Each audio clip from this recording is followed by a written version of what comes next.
Friends, இங்கே பாருங்கள் நம்ம ஜெர்பல்ஸ் என்ன பண்ணிகிட்ருக்காங்கன்னு பார்த்தீங்களா? இவங்க தான் பௌர்ணமி, நம்ம பேர் வச்சபடி இவங்க தான் பௌர்ணமி. இவங்களுக்கு கேரட் கொடுத்துட்டு இப்போ தான் எடுத்துகிட்டு வந்தேன். க்ளவுஸ் எதுக்கு மாட்டிருக்கேன்னா அவங்க நகம் லைட்டாக குத்துற மாதிரி இருக்கும், மற்றபடி இவங்க கடிக்க மாட்டாங்க. ஸோ நகம் குத்துமேன்னு சொல்லிட்டு தான் க்ளவுஸ் போட்டிருக்கேன்.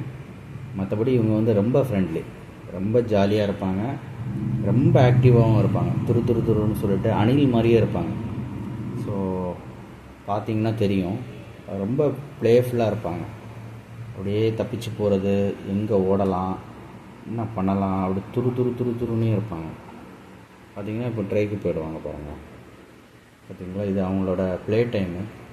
டெய்லி இந்த மாதிரி தான் விளையாடிட்டு இருப்பாங்க. கொஞ்ச நேரம் கையில் இருப்பாங்க, அப்புறம் குதித்து ட்ரைக்கு ஓடிடுவாங்க.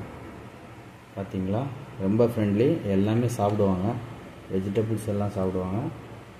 நல்லா ஒரு ஃப்ரெண்ட்லியான பெட்டு. ஒன்ஸ் உங்கள் கூட பழகிட்டாங்கன்னா அப்படியே அவங்க கூடயே இருப்பாங்க. அப்படியே அந்த 2 காலையும் வச்சு எளிமை நின்று பார்ப்பாங்க, மனுஷன் நிற்கிற மாதிரி. ஸோ ரொம்ப ஒரு நல்ல பெட்டுன்னே சொல்லலாம். ரொம்ப ஒரு சாதுவான பெட்டும் கூட. ஆனால் என்ன, ரொம்ப துருன்னு இருப்பாங்க.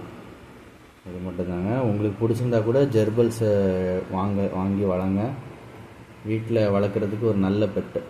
சவுண்டு விடாது, எந்த ஸ்மெல்லும் பெரிய அளவு ஒன்றுமே இருக்காது. 1 weeks once or 2 weeks once clean பண்ண அப்புறம் கூட அதுங்களே க்ளீன் பண்ணிப்பாங்க. ஸோ இந்த மாதிரி அப்படிப்பட்ட ஒரு நல்ல பெட்ஸ் இது.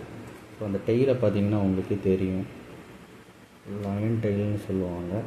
வால் கொஞ்சம் புசுன்னு இருக்கும். ஸோ நல்ல ஒரு பெட்டை நீங்களும் வாங்கி எல்லோரும் வளங்க, ஜாலியாக என்ஜாய் பண்ணுங்கள். தேங்க்யூ.